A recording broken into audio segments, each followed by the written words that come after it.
नमस्कार, आप देख रहे हैं बिस्तक। मैं हूं रजत देवगन।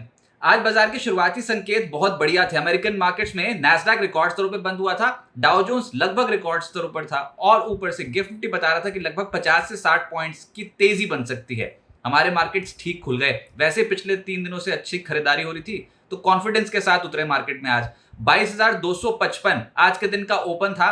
उसके बाद 22,297 तक पहुंच गए थे। बस टचिंग डिस्टेंस पे थे 22,300 के कि एकदम से मुनाफा वसूली आई हायर लेवल्स पे। और ये सारा एपिसोड शुरुआती सत्र का है। 22,297 से टूटते टूटते दिन का लो लगाया 22,151 और फिर निचले सिरों से संभलने की कोशिश। दिन भर एडजस्टमेंट, एक दायरे में कामकाज, क्योंकि डैमेज शुरुआती सत्र में ही हो चुका था। ऊपरी सिरों पे मुनाफा वसूली हो चुकी थी। आज के दिन की जो क्लोजिंग आई है वो आई है 22,200 की। पूरा दिन एक रेंज बाउंड मूवमेंट देखने को मिली। 17 पॉइंट्स क्लोज टू क्लोज आपको दिखाई देंगे नीचे, लेकिन अगर हायर लेवल से देखोगे तो 97 अंक टूटकर बंद हुआ है निफ्टी। और निफ्टी बैंक 172 अंकों की गिरावट के साथ 47,687 के लेवल पे बंद हुआ है। निफ्टी बैंक की वीकली एक्सपायरी थी और निफ्टी बैंक की हिम्मत थी कम। सेंसेक्स में 117 अंकों की गिरावट के साथ 72,987 के लेवल की क्लोजिंग आई है। जो संभाल रहे थे मार्केट को उसमें था भारतीय एयरटेल। पोस्ट रिजल्ट्स तेज हुआ। कोल इंडिया अच्छी तेजी थी। L&T, M&M, सिप्ला ये सब स्टॉक्स तेज थे। जो गिरावट थी उसमें था HDFC bank, Tata Motors, Reliance, Asian paints और HUL।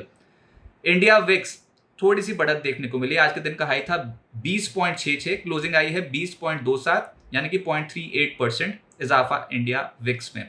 एडवांसेस थे निफ्टी के 23, गिरने वाले थे 27, लेकिन फिर भी मैं कहूंगा कि आज मिड कैप्स का जोर बहुत ज्यादा था। लेकिन निफ्टी में जो सबसे तेज हुआ आज, निफ्टी का टॉप गेनर वो बना कोल इंडिया।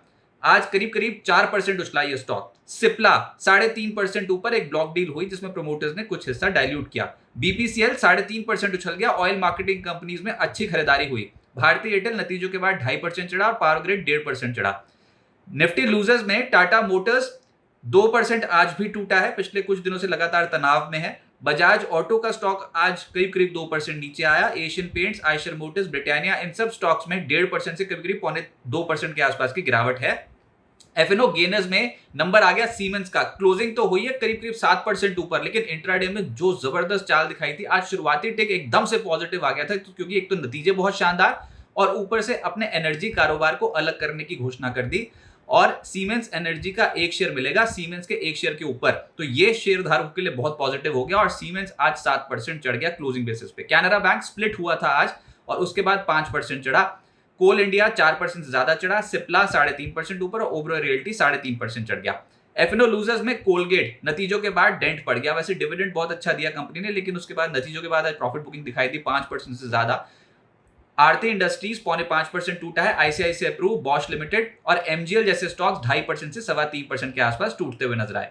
मिड कैप गेनर्स में किर्लोस्कर ब्रदर्स 11% ऊपर, किर्लोस्कर न्यूमेटिक 10% ऊपर। ये पिछले कुछ दिनों से लगातार तेजी किर्लोस्कर ग्रुप के स्टॉक्स में देखने को मिल रही है। बॉम्बे डाइंग 11% से ज्यादा चढ़ा है आज। पावर इंडिया 10% चढ़ा। ITI का स्टॉक 0.10% ऊपर था। थर्मिक 8.5% चढ़ गया। पैरादीप फॉस्फेट्स 8% ऊपर। शिपिंग कॉर्पोरेशन 7.5% चढ़ा। जुबिलेंट इंग्रीविया, भारत बिजली, सांघवी मूवर्स, ये सब स्टॉक्स करीब करीब 0.7% से 7.5% का जंप था एक सिंगल ट्रेडिंग सेशन में। टिमकिन का स्टॉक 6.5% ऊपर। LIC 6.5% ऊपर। लिंडे इंडिया 6% चढ़ गया। मिड कैप्स में आज लूजर्स भी हैं, क्योंकि बाजार में ही 3 दिनों की तेजी के बाद प्रॉफिट बुकिंग देखने को मिल रही थी। तो आज जो गिरे हैं वो है आरती फार्मा 5.5% नीचे। थिरुमलाई केमिकल 0.5% टूट गया। जिंदल वर्ल्ड 0.5% नीचे। ज्योति लैब्स का शेयर नतीजों के बाद नीचे आ गया 4.5%। आर्चिन केमिकल भी पोस्ट रिजल्ट 4.5% टूटता हुआ नजर आया। Dishman Carbogen, Electrosteel Casting, JSL, Devyani, Data Patterns, इन सब स्टॉक्स में आज प्रॉफिट बुकिंग दिखाई दी। सेक्टर स्पेसिफिक सरकारी बैंक्स में तेजी थी। वैसे भी सरकारी ठप्पे वाली कंपनी पिछले कुछ दिनों से बहुत एक्टिव है। कैनरा बैंक पोस्ट स्प्लिट 5% ऊपर। इंडियन बैंक 4% चढ़ गया। यूनियन बैंक 4% ऊपर। PSB, bank of India, UCO bank, bank of Baroda सब में हरे निशान की क्लोजिंग थी। एनर्जी स्टॉक्स का बोलबाला था आज, जिसमें कोल इंडिया सबसे तेज चला है 4%। Oil marketing companies later half में बहुत एक्टिव हो गई, जिसमें BPCL का स्टॉक गजब कर रहा था 3.5% ऊपर और लेटर हाफ में तो बहुत अच्छी खरीदारी थी। IOC 1.5% ऊपर। HPCL में भी खरीदारी दिखाई दी। Adani Green, Power Grid, NTPC ये सब स्टॉक्स हरे निशान की क्लोजिंग। रियल एस्टेट स्टॉक्स में आज तेजी देखने को मिली, जैसे कि ब्रिगेड 9% ऊपर। शोभा 5% चढ़ गया। ओबरॉय रियल्टी 3.5% ऊपर था। प्रेस्टीज 3.5% ऊपर था। लोधा में खरीदारी देखने को मिली, लेकिन जो गिरे हैं वो है DLF और फिनिक्स लिमिटेड। मेटल्स ये इस महीने के, पिछले 3 महीने के चाल जो है मेटल स्टॉक्स की बहुत तगड़ी शो हो रही है और आज भी जो चले हैं वो है JSPL लगातार पिछले 2 ट्रेडिंग सेशन से अच्छे रिटर्न दिए हैं निवेशकों को और रिजल्ट्स इसके बाजार को बहुत पसंद आ गए थे। तो आज के सत्र में, कल तो चढ़ाई था लेकिन आज के सत्र में 0.25% ऊपर। इसके अलावा हिंद जिंक ये स्टॉक भी तेज हुआ, वेदांता 1% ज्यादा चढ़ा, steel authority, NMDC, Hindalco, Welspun Corp, Hind copper, ये सब स्टॉक्स तेज थे। पिछले कुछ दिनों में लगातार तेज हुए हैं। तो आज जो रिटर्न्स थे वो लगभग 1% के आसपास के थे।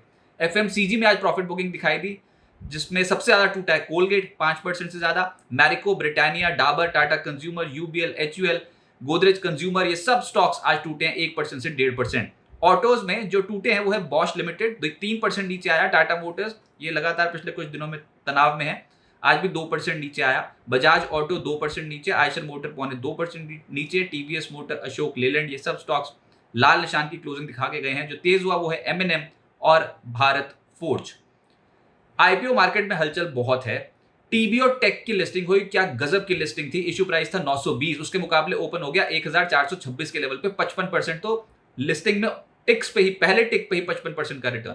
फिर क्लोजिंग आई 1406 के लेवल पे, यानी कि करीब 53% का रिटर्न इसने लिस्टिंग डे वाले दिन दिया निवेशकों को। वहीं आधार हाउसिंग फाइनेंस की जो लिस्टिंग थी उसका इश्यू प्राइस 315 के मुकाबले 315 पे ही खुला, उसके बाद एक दायरे में फंस गया। लेकिन आज क्लोजिंग जो आई है वो है 329.45 रुपए, यानी कि 4.5% का रिटर्न। गो डिजिट जनरल इंश्योरेंस का आईपीओ आज से खुला है, 17 मई तक खुला रहेगा। लेकिन बड़ी बात यह है कि ये विराट कोहली बैक्ड कंपनी है। जी हाँ, इसमें विराट कोहली का निवेश है इस कंपनी में। पहले ही दिन 0.37 टाइम्स सब्सक्राइब होता हुआ नजर आया है। प्राइस बैंड 258 से 272 रुपए प्रति शेयर का है। इश्यू साइज है 2614.65 करोड़ रुपए, जिसमें 1125 करोड़ रुपए का फ्रेश इश्यू है और बाकी का ओएफएस।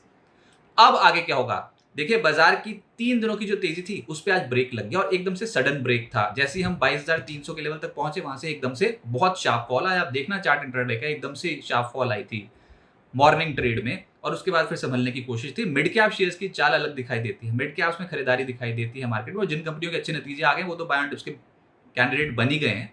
तो अभी सरेंडर तो नहीं किया, लेकिन अब कल निफ्टी की वीकली एक्सपायरी है। बाजार में मौजूदा स्तर पर 22,000 के स्तर पर साफ पता लगता है कि बुल्स और बियर्स के बीच में तगड़ी टक्कर है, क्योंकि यहाँ पर कॉल और पुट में बराबर बराबर लगभग ओपन इंटरेस्ट खड़ा हुआ है। और उसके बाद अगर आप देखोगे तो बाजार कंप्लीटली रेंज बाउंड दिखाई देता है। ऑप्शंस अगर डेटा देखो तो जैसे कि 22,100, 22,000 की जो स्ट्राइक्स हैं, 22,100 और 22,000 की जो स्ट्राइक्स है, वहां पर पुट राइटिंग बहुत ज्यादा दिखाई देती है। ऊपर 22,300, 22,400 इन कॉल्स में बहुत राइटिंग दिखाई देती है और 22,500 तो भर भर के बेच रखी है कॉल्स। तो ये एक दायरे वाली मार्केट साफ तौर पे पता लग रहा है। नीचे 22,130, 22,060 के स्तर पर सपोर्ट जोन बनेगा। ऊपर 22,270, 22,330 ये निफ्टी के लिए रेजिस्टेंस जोन रहेंगे। बाजार एक दायरे में ही उछलता कूदता रहेगा और थोड़ा वक्त बिताने की कोशिश करेगा। लेकिन अभी लोकसभा चुनाव के 3 चरण बाकी हैं और बाजार में बड़ा दाव लग सकता है। अगर सरेंडर नहीं किया, अगर ये लेवल्स बचा गए 22,000 के, 22,100 के, तो एक चाल भी बन सकती है मार्केट में। पर फिलहाल पोजीशन साइजेस कम रखनी चाहिए क्योंकि बाजार में वोलेटिलिटी बढ़ेगी। आज यूएस में सीपीआई, महंगाई और रिटेल बिक्री के आंकड़ों का एक बड़ा इंपैक्ट देखने को मिलेगा और वो मॉर्निंग ट्रेड में एशियन मार्केट्स को भी इंपैक्ट करेगा। तो देखना होगा ये रिटेल बिक्री के आंकड़े और स्पेसिफिकली सीपीआई, महंगाई के आंकड़ों के दम पे अमेरिकन मार्केट्स में क्या चाल तेजी की बनती है या फिर वो टूटते हैं, क्योंकि उसी से ही अंदाजा लगेगा कि भविष्य में ब्याज दरें क्या घट सकती हैं कि नहीं। तो फिलहाल अगर आप इंडियन मार्केट्स के पर्सपेक्टिव से देखो तो चुनाव बड़ा ट्रिगर है, लेकिन बाजार एक दायरे में फंस गया है और ये साफ तौर पे ऐसे में नजर आ रहा है कि एक रेंज में कामकाज होगा और उस रेंज में भी वोलेटिलिटी बहुत ज्यादा देखने को मिलेगी। इसलिए बाजार में बुल्स और बियर्स के बीच में तगड़ी टक्कर होगी। बिस्तक आपके लिए लाया है प्रीमियम मेंबरशिप प्रोग्राम, जहां आपको मिलेंगे कई सारे फायदे, जिनमें मार्केट न्यूज़लेटर, लाइव चैट पर आपके सवालों के सबसे पहले जवाब, मार्केट आउटलुक, वीकेंड पर मार्केट स्कैन, एंकर्स के साथ चैट और भी बहुत कुछ। इस प्रीमियम सब्सक्रिप्शन में 3 तरह के प्लान्स हैं, सिल्वर, गोल्ड और प्लैटिनम, जिनकी शुरुआत मात्र 159 रुपए महीने से होती है। इससे जुड़ना भी बेहद आसान है। बिस्तक के YouTube चैनल पर जाएं, ज्वाइन बटन पर क्लिक करें और अपना प्लान सिलेक्ट करें। बस बन गए आप हमारे प्रीमियम मेंबर।